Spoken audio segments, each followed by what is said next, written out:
Поздрав гледачите на телевизија Ирис. И ова топло лето, како и секое лето, почеток на јуни е, нашите обврски кон општествената заедница си ги исполнуваме како телевизија Ирис или како одговорни луѓе, како одговорна институција. Ова го правиме еден сет на интервјуи и разговори со деканите на факултетите од Универзитетот Гоце Делчев, да исполниме оваа мисија онака како што ние ја замислуваме, но и за да вие поблиску видите што е тоа што Универзитетот Гоце Делчев ви нуди. Се надевам дека вака ги исполнуваме и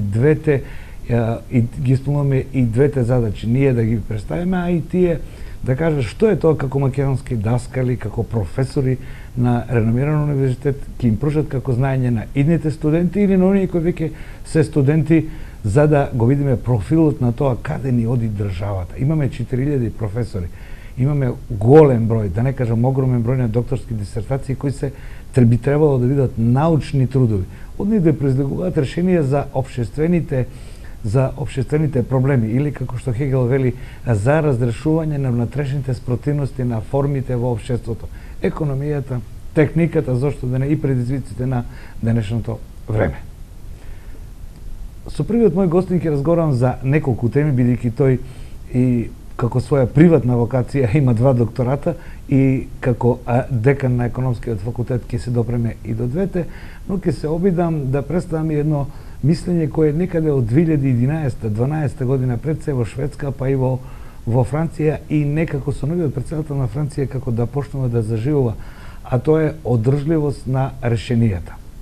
Значи, она што денес е врв на менаџментот, а тоа е тој општествено одговорен менаџмент, но и одржливост на решенијата. А нема да има одржливост на решенијата ако тие се на краткорочна основа. Недостаток веќе на ресурси, недостаток на енергија, што се двете основни точки на развојот на економијата. Ако пред 3 години зборувавме за деиндустриализација на југоисточна Европа и повторна индустриализација само на повисоко ниво на средства за производство во Германија и во Европа, денес сме се за тоа.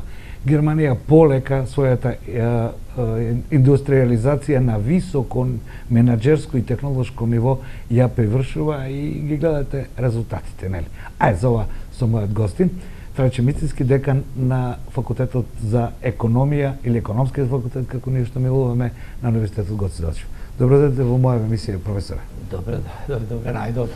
Мене ми е драго што ме повикавте овде, мене ми е драго во овој омилен град да изнесам дел од нашата професија, да изнесам дел од нашиот универзитет, бидејќи универзитетот го снимаме 2007 година во еден летен ден, како што кажате вие, на летна вечер, и од тогаш до сега функционираме прекрасно. Нашиот универзитет Гоце Делчев е еден од најдобрите универзитети во Република Македонија. Тоа е факт, нема беген, тоа е вистина, затоа што ние воспоставиме норми, вредности кои ги бара современиот свет.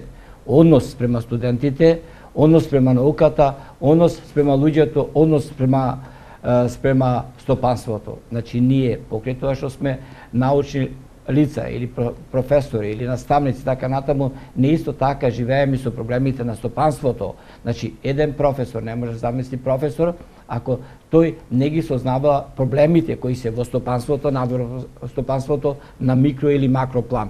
Проблемите или решенијата кои се уват ни светот во ова глобална економија. Сега живееме на глобална економија, бидејќи сега многу лесно е да продиш и да појдеш и во Австралија и не знам каде таму со еден клик на компјутерите. Така, мене ми е драго што навистина Штип се развива како универзитетски град, се развива и мислам дека во иднина ќе бидеме уште подобри. Иако спрема сите рангирања ние сме на второ место во Република Македонија по сите тие критериуми што ги пропишува на висока стручна установа.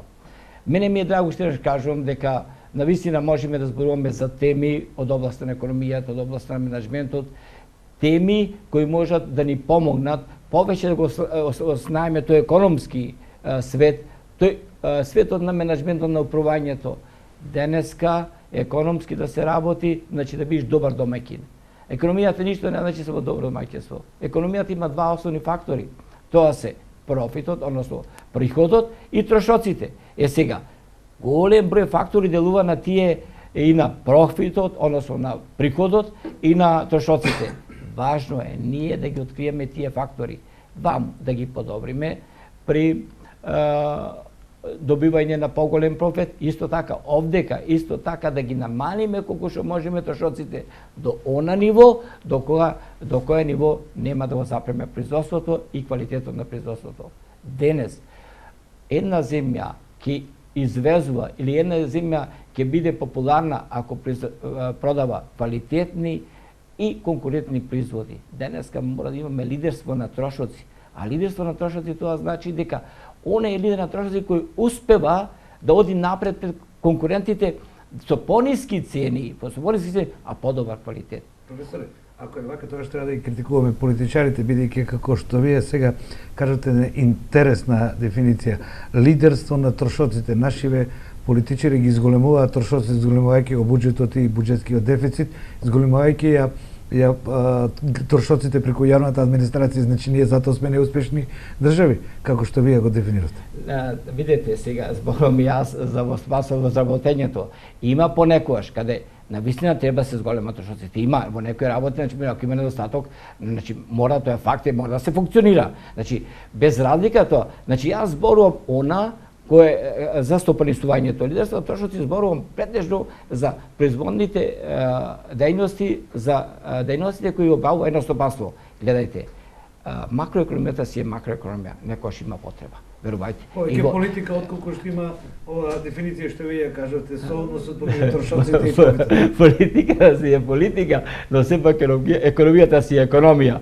Сепак ја мислам дека сите политичари околу себе имат тимови на луѓе и јас, еве на пример, јас да сум политичар, нема да бидам политичар, сигурно ќе си ставам покрај себе врвни експерти од сите области. Ако сум од област на економија, сигурно дека а тоа го прават тие. Значи се права пресметки. Верувајте ми дека еден обичен план воена организација се направи, значи вртеме со месеци да направиме издржлив план. Исто така и за буџетот, исто така. Значи, за да зборувам за една конкретна материја, треба добро да ја простудирам. Значи, не навлегам така, буквално да речам дека значи, има, може да се намал нека трошоците, се труда сите на свој начин да ги намал трошоците, сигурно некојаш дека треба и да има и трошоци, треба да има. Значи таму кај што е политиката, правилата од основната економија не важат, политиката ги растегнува малку така. Важат само не до толкава мера, значи важат. Видите, кај што има политика ние не можеме да влеземе, не знаеме сите тие работи каде се трошат средства, не можеме, значи треба анализа да се направи. Јас на пример имам доста анализи правено на предпријатија, на 100 анализи имам направено, али од почетокот на пример гледам друга слика, кога ќе навлезам натре, вистинската слика ја гледам. Значи, кога јас го гледам билансот на состојба и билансот на успех на предпријатието, гледав каде се тие прикриени средства и така натаму. Значи, не може се живее. Ајде кажете ми, вие може ли да живееме днеска без трошоци? Може ли да не се храниме? Значи, али умерено да го живееме животот. Сите старогрчки филозофи и цел свет се заснива на принципот на умереност. Одиме ли во преголема норма, пропаѓаме, тоа е факт.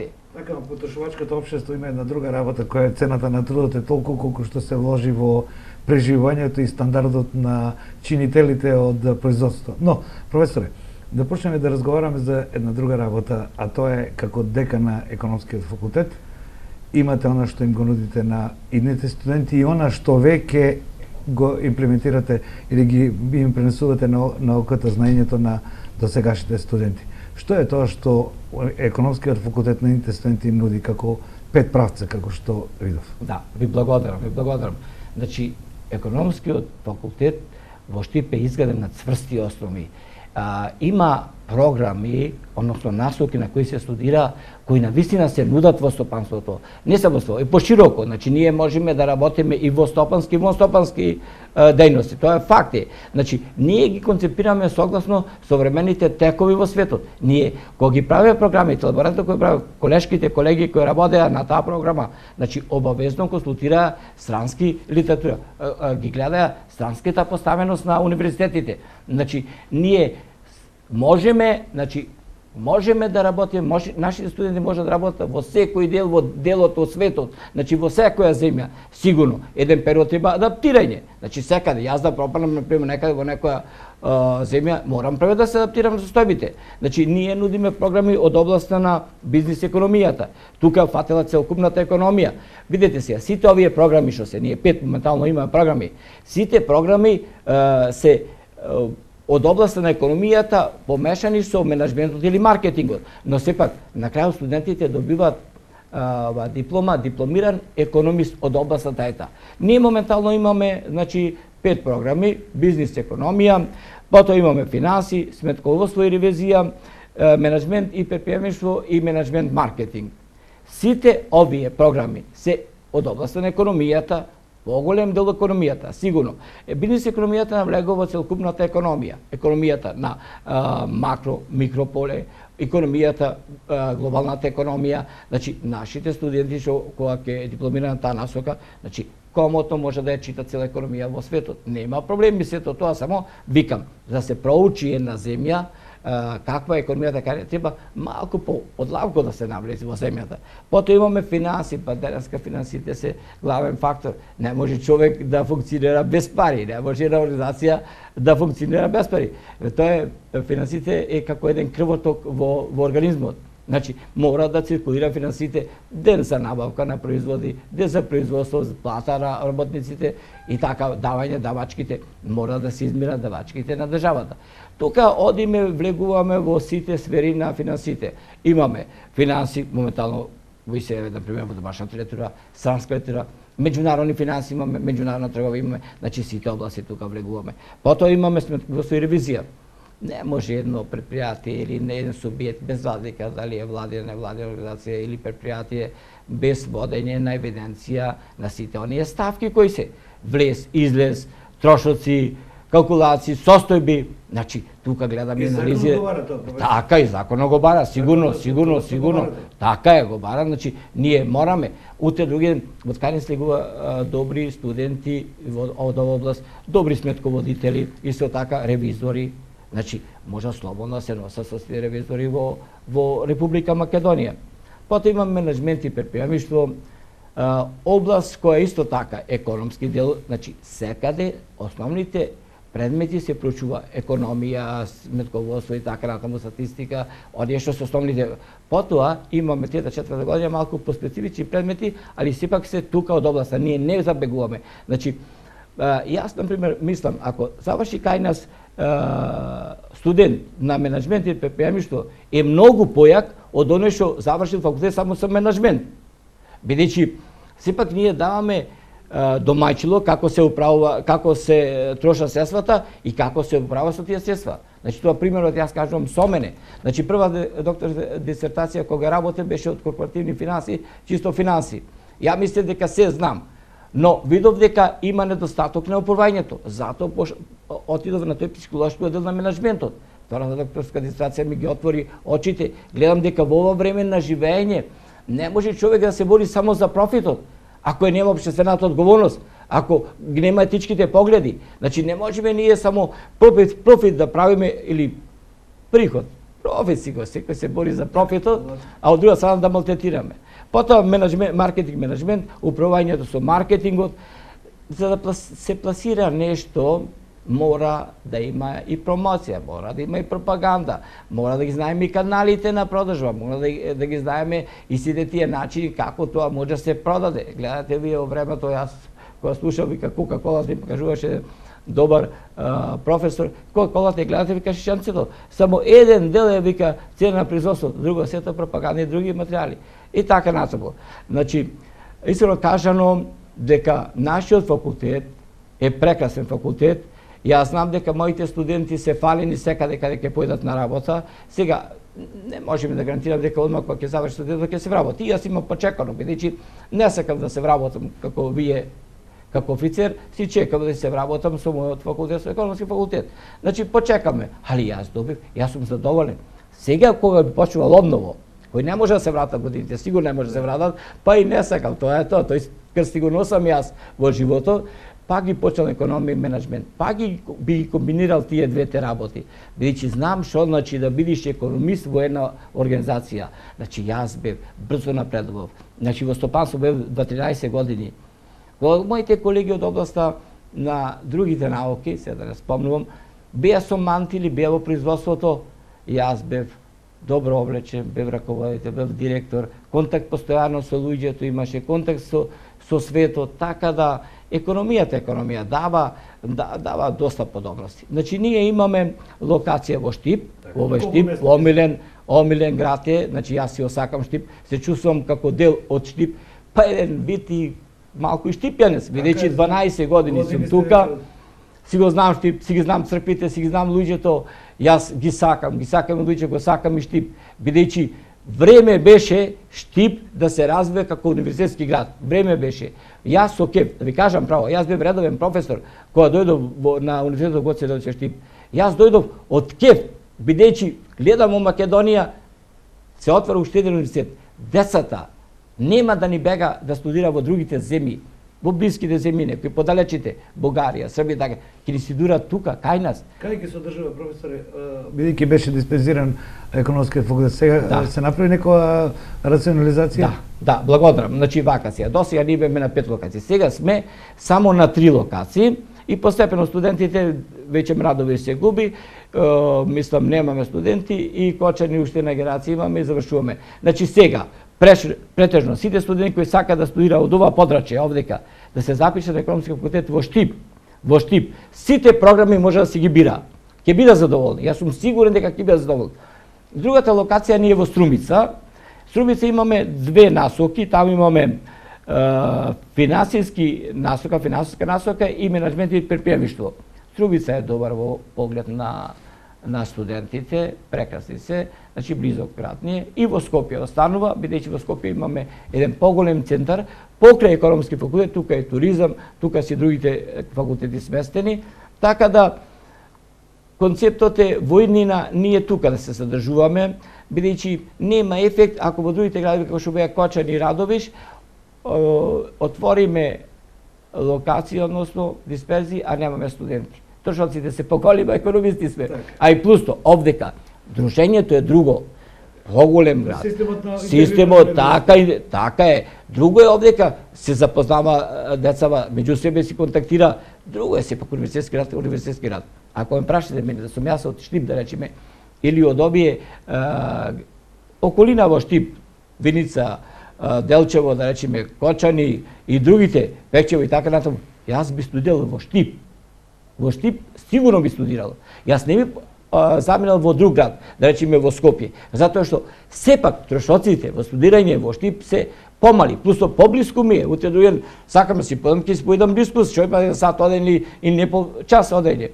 Друго е, само во Скопје да речеме колку трошоци ќе се дадат, ќе се направат за патување од едно место од друго. Не може да се најде околу факултетот место, така ли? Статистиката вели дека животот во Скопје е поскап за 37% од средно големите градови како Штип, а дури и 40% од помалите населени места во Македонија.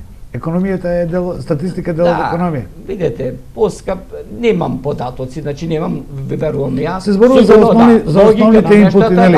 Логика нешта така е, бидејќи станарина, возење, така е. Значи притисок го прави. Ако имаш поголем притисок и киријата ќе дигнеш поголема. Значи сето тоа си го прави конкуренцијата. Значи тоа е поврзано. Тука поголем број на луѓе, поголема потрошувачка, па сето тоа си носи својата си го носи.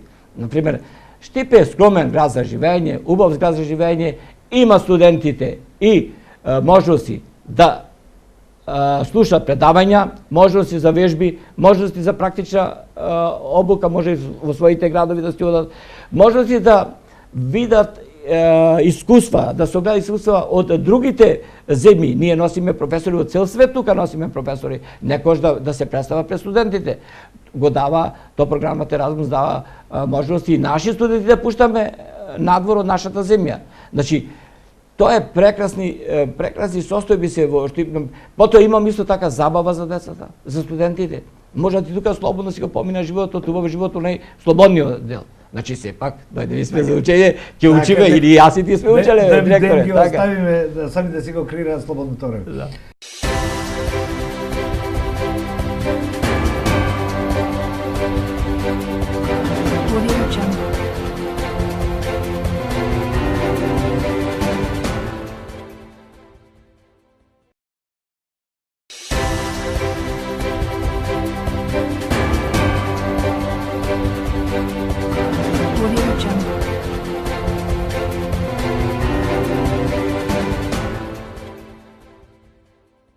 Професоре, оно што користам вашето знаење од двете научни титули, или не се важни титулите, туку областите, околу тоа малку да им појасниме на овие деца што е тоа што во современите ги чека кога ќе бидат или додека учат и станат економисти со насока која ја вие нудите.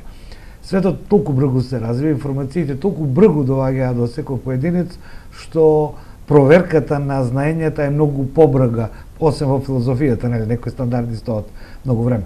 Во економијата, на почетокот намерно го кажав тоа, на залезот на либерализмот кој после 90-те години ја опустоши Источна Европа, велики дека услугата е иднината на Европа, а не индустриализацијата, се разбира технолошко многу повисоко ниво, тоа некако не го послуша Стара Европа и си направи тоа што го направи. Сега има највисоки стопки на раста, најнизок процент на невработеност и така натаму. Вие тоа економиите го знаете, нали?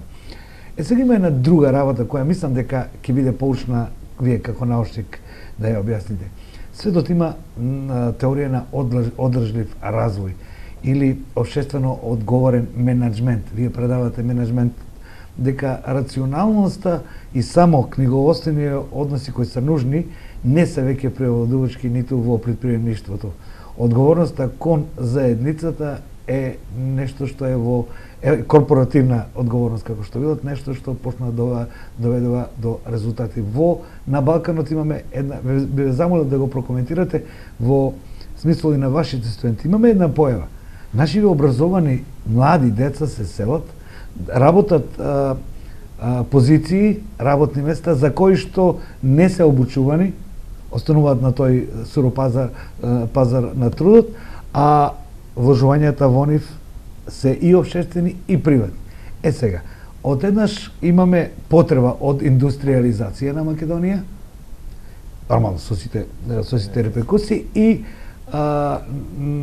разликите помеѓу менталитетот, менеджментот и понудата не доведе до тоа еве вчера директорот на Заводот за статистика на Македонија кажа дека скоро 500.000 луѓе се одселени од Македонија, според статистика, а можно да се помалку, повеќе не се. Еве, професоре, предавате менеджмент. Можете да сватат идните ваши менеджери дека човечкиот однос, домакинскиот однос е пред рационалност. Оно што Пол Кругман го предава во Европа. Да, видете, навистина е така. Денеска менеджментот не е она крутост, автократичност. Денеска менеджментот е демократичност. Значи, човек добро ќе владее, ќе раководи во организацијата ако има тим, али тимот треба да биде совесни личности. Најважно е сега, не е важно ти, например, дека јас имам факултет и докторати и така натаму. Важно да останам човек, без разлика, а за да останеш човек, треба ништо човечко да не ти е туѓо.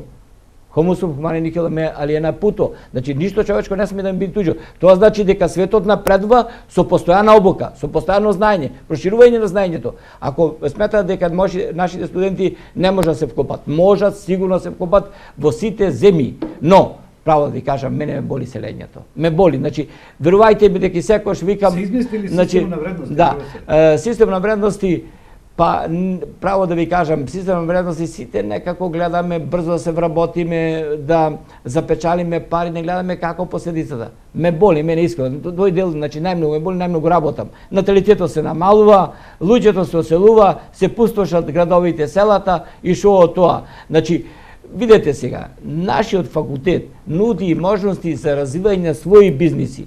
Ако ме прашате мене лично, што мислам јас побргу би развил своји дејности овдека, од почеток ги почнал. Така почнале, директоре мој, така почнале сите овие јаки фирми што се од ништо, од гаражи почеле па се развиле толку многу, а тоа значи успехот се постигнува ако имаш љубов и посветеност.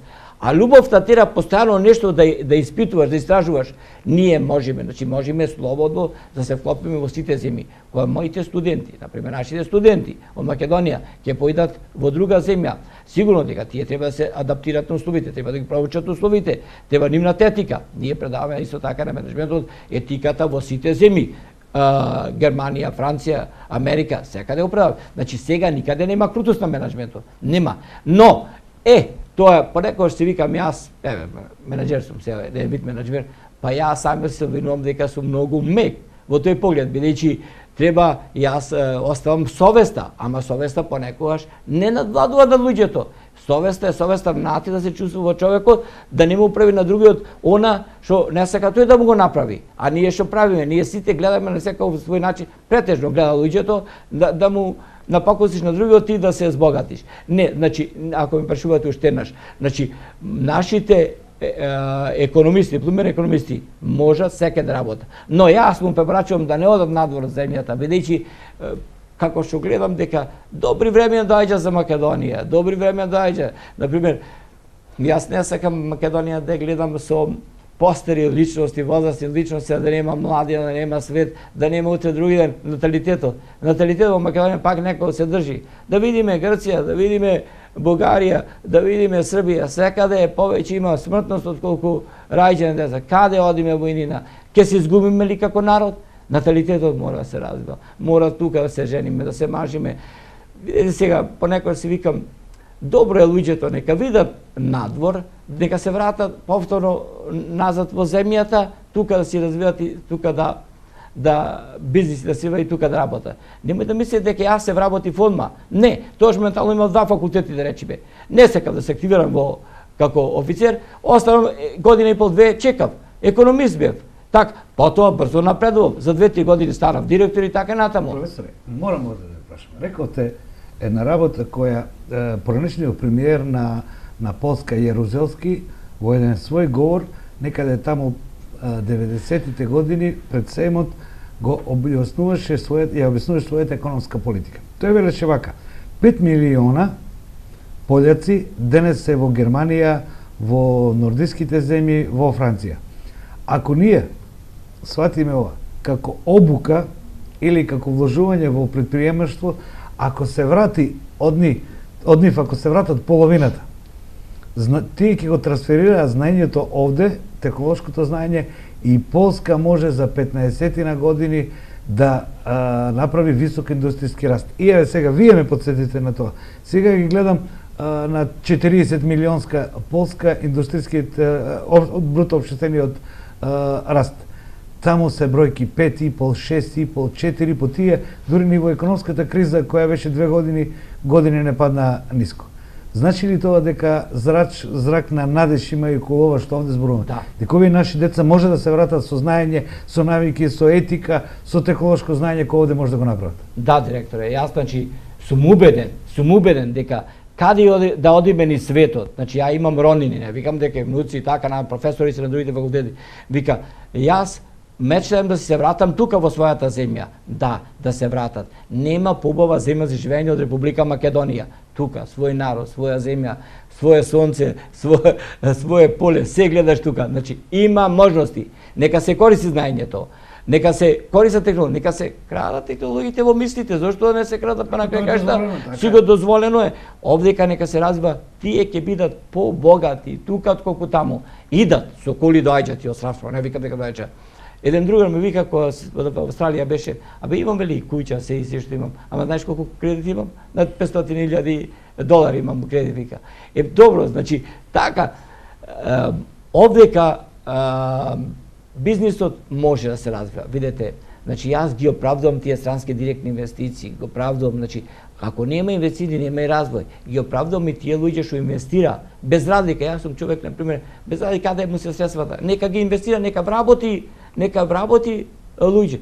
По полека ќе се шириме на тој начин. Имаме можности. Дајте колку, без разлика што сме мала земја, колку имаме потенцијали. ресурсите, рековте, се ограничени. Факт е дека се ограничени, но ајде да видиме, имаме и неограничени ресурси, сончевата светлина, ветрот и така натаму. Или ирскиот експеримент човечко знаење. Професоре, последно прашање, на крај сме од емисија. Универзитетот не е само даскалник каде што се пренесуваат знаењата, туку каде што се стекнуваат знаења на научна основа и се предложуваат решенија за разрешување на општествени појави и така натаму.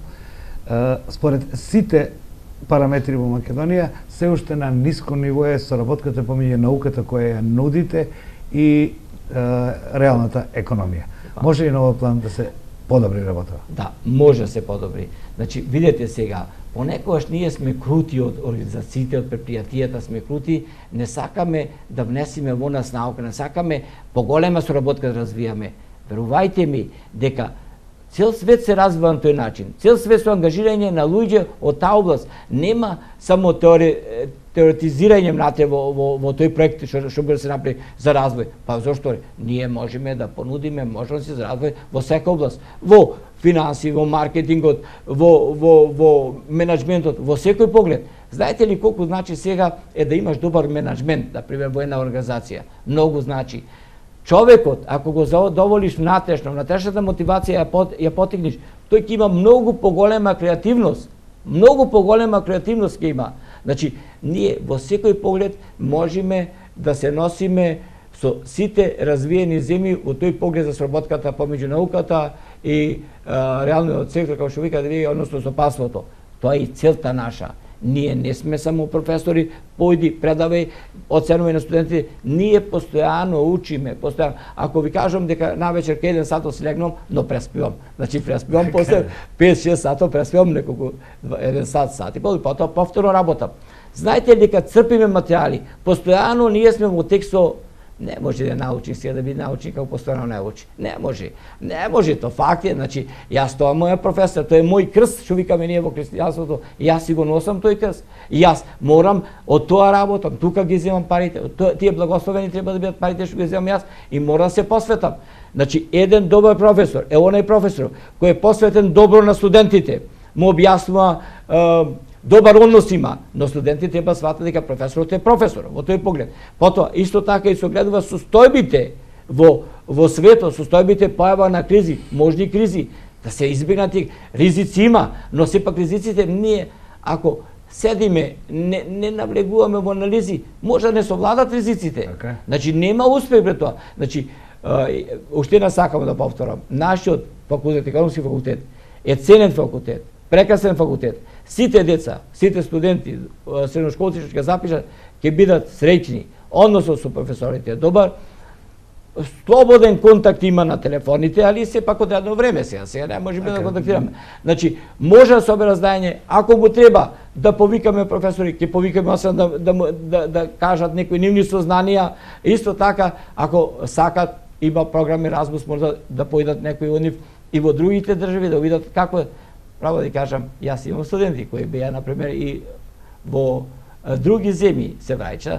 Нашето знаење си е знаење. Искрено ви кажувам. Нашето знаење многу е појако знаење. Верувајте ми. Значи, испитите сега се комбинирани со концепт и усно, па слободни се, нека се ослободува луѓето, нека теоретски нека кажа тоа, не мора се, ќе кажа нешто теоретски ние и практично додаваме, не му киниме оценката, али сепак што знанијата се шират. Друго е да зборуваш, друго само да пишуваш. Нема тестирање кај нас како на друго место само за окружување и чепани студент. Нема, ние го гледаме студент. Денешниот менаџер мора да го гледа човекот како живо битие, со сите оние карактеристики. Етиката мора да се развива, општествената одговорност мора да се развива.